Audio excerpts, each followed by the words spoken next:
चलचित्र हॉकी खेल के प्रगति के फुटेज के साथ शुरू होता है। बाद में टीम के कोच ने नोटिस किया कि उनके सामने टीम कितना खराब प्रदर्शन कर रही है। परिणाम स्वरूप वह इस टीम के खिलाफ खेलने के लिए अपनी टीम के एक सदस्य को भेजता है। फिल्म का केंद्रीय पात्र डेरेक नाम का एक व्यक्ति है। बहरहाल उन्हें टूथ फेरी के रूप में जाना जाता था, क्योंकि वह दूसरी टीम के किसी भी खिलाड़ी के दांत तोड़ने के लिए जाना जाता था। जब वे खेल रहे थे, वह यहाँ आता है, एक खिलाड़ी को मारने के लिए एक गिलास का उपयोग करता है, अपने दांत तोड़ता है और खेल जीतता है। दर्शकों में हर कोई उसका नाम पुकारता है। किसी का दांत तोड़ना उसे अच्छा लगता था और ऐसा करने में उसे बहुत आनंद आता है। मैच के दौरान एक आदमी को मारने के लिए उसे जुर्माना मिलता है। ऐसा लग रहा था कि उन्हें इसके बारे में कोई संदेह नहीं है, लेकिन उन्होंने अपने काम का आनंद लिया। इसके बाद जब डेरेक चेंजिंग रूम में प्रवेश करता है, वह वहाँ एक नए बच्चे से मिलता है और बाद में पता चलता है कि वह एक नए खिलाड़ी के रूप में अपनी टीम में शामिल हो गया है। डेरेक उसे देखता है और मानता है कि वह एक अच्छा खिलाड़ी नहीं है। इस बीच जब डेरेक स्टेडियम से निकल रहे थे, एक छोटे बच्चे ने उनका ऑटोग्राफ मांगा। वह कठोर तरीके से जवाब देता है जब वह जोड़ता है, मैं तुम्हारे जैसा बनना चाहता हूँ, तुम मेरे जैसे कभी नहीं हो सकते, वह उससे कहता है। उसकी बात सुनने के बाद युवक थोड़ा उत्तेजित हो गया और हमें पता चलता है कि वह काफी अपमानजनक भी था। उसके बाद डेरेक अपने दोस्त से मिलने जाता है। भले ही कार्ली के 2 बच्चे थे, लेकिन उसका बेटा डेरेक को बिल्कुल पसंद नहीं करता था। डेरेक शाम को अपने साथियों के साथ ताश खेल रहा था, लेकिन वह हार गया। वह अपने सारे पैसे खत्म कर देता है और कार्ली की बेटी के तकिए से नकदी छीन लेता है, जिसे कार्ली ने बरकरार रखा है।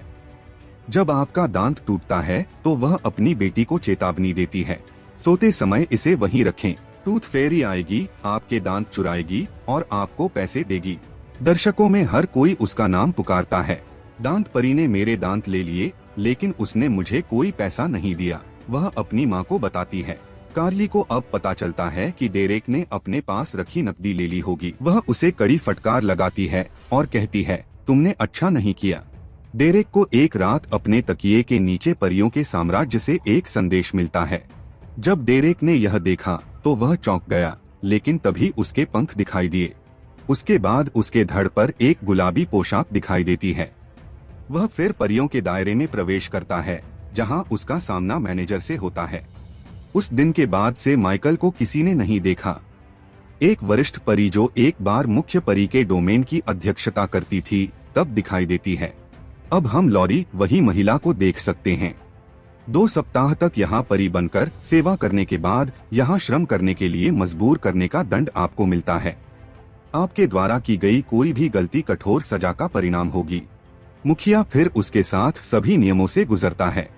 उसके बाद उसे उस आदमी के पास भेजा जाता है जिसने एक बार इस क्षेत्र में जादू के लिए आवश्यक सभी उपकरणों और वस्तुओं को बनाया था। अब वह उसे कुछ चीजें देता है, जैसे कि सिकुड़ा हुआ पेस्ट, जिससे वह छोटा हो जाएगा।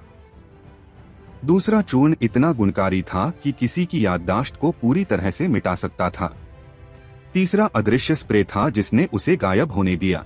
उसे अब उड़ने का प्रशिक्षण दिया जा रहा है, लेकिन वह इसे ठीक से नहीं कर पा रहा है।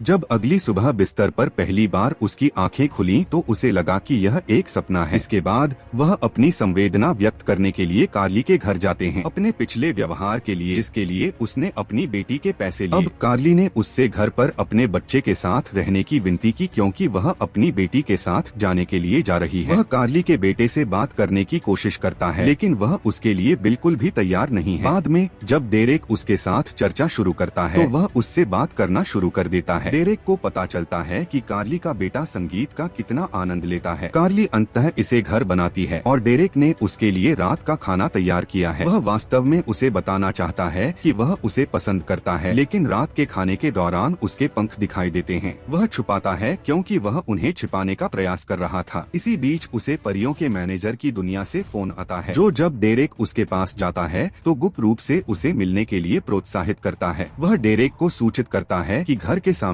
एक बच्चे का दांत टूट गया है और वह परी के दांत का इंतजार कर रहा है, इसलिए आप उसके घर जाने के बाद उसके दांत जरूर लाएं। पेस्ट लगाने के बाद वह सिकुड़ जाता है और फिर वह बच्चे के दांत चुराने के लिए आगे बढ़ता है।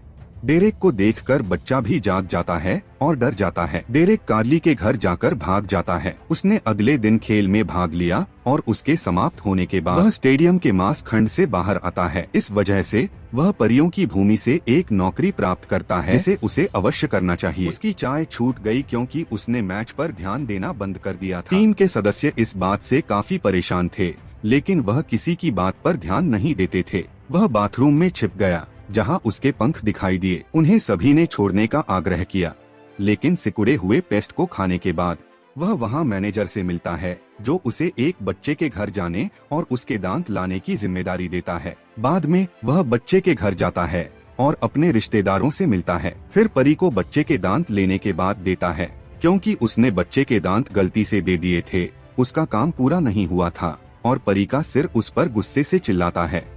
अगली बार आपको जो भी कार्य दिया जाएगा, आप उसे ईमानदारी से करेंगे।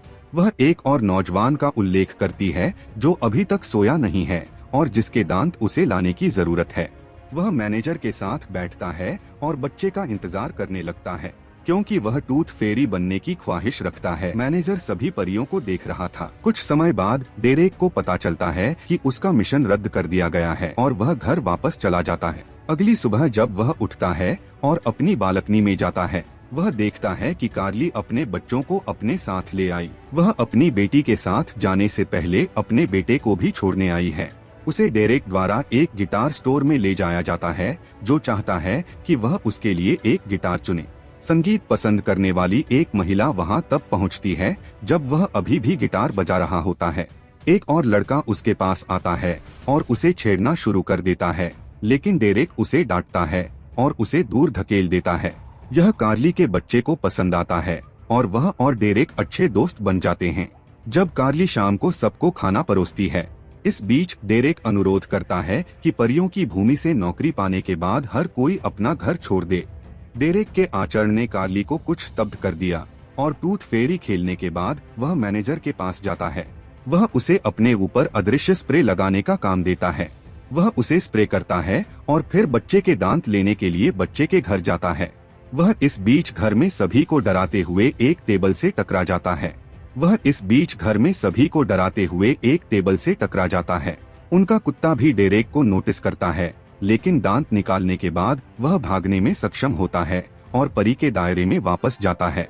वह सिर को दांत सौंपता है और घोषणा करता है कि उसके सभी जादुई सामान बेकार हैं। उन्हें ठीक करने की आवश्यकता है क्योंकि वे काम नहीं करते हैं, लेकिन सिर आपको रोक रहा है। बाद में उसका सामना एक ऐसे व्यक्ति से होता है जिसके पास ये सभी जादुई वस्तुएं होती हैं। वह उससे सभी जादुई वस्तुओं को छीन लेता है और अपने अगले काम पर चला जाता है। इसके बावजूद जब वह वहां पहुंचकर उस पर स्प्रे करता है तो वह स्पष्ट हो जाता है और यह सोचकर कि वह एक एलियन है, एक महिला पुलिस को बुलाती है। गिरफ्तारी के बाद पुलिस उसे अपने साथ ले जाती है। डेरेक अब जान गया है कि उसे परियों के देश के नियमों का पालन करना चाहिए। इस बीच कार्ली अपनी जमानत के लिए आता है, लेकिन वह जादुई धुंध के साथ सभी को छिड़कता है। परिणामस्वरूप वे सब कुछ भूल जाते हैं। डेरेक अब परियों की दुनिया के कामों में दक्ष है।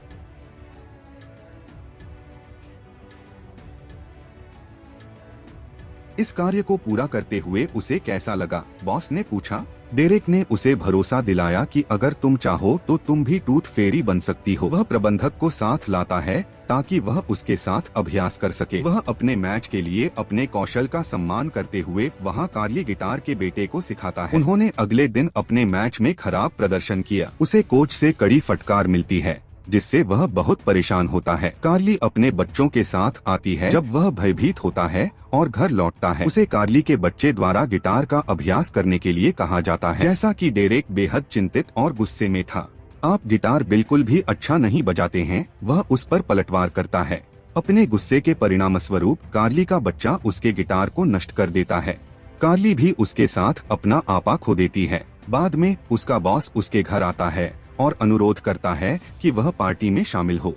वह मैनेजर पर भड़क गया क्योंकि वह पहले से ही गुस्से में था। वह अगले दिन एक खेल में खेला और उसका मैनेजर भी मौजूद था। डेरेक अकेला था जो मैनेजर को देख सकता था। डेरेक अपना खेल अपना सब कुछ देता है। इस बार अच्छा स्कोर करके सफल होता है और अच्छा खेलता है। हर कोई खुश है और प्रबंधक बाद में उसे सूचित करता है। आपका अगला काम कार्ली के घर पर है और जब आप वहां पहुंचे तो आपको उसकी बेटी के दांत लाने होंगे। पहली बार डेरेक अपने पंखों में धरती से उठता है। उसे देखकर सभी की आंखें विस्मय से फैल गईं। बाद में जब मैनेजर उन पर पाउडर छिड़कता है तो सब कुछ भूल जाते हैं। हालांकि यह एक शीर्ष रहस्य है। डेरेक कार्ली के बच्चे को सूचित करता है कि जब वह उससे मिलने जाता है तो वह टूथ फेरी है।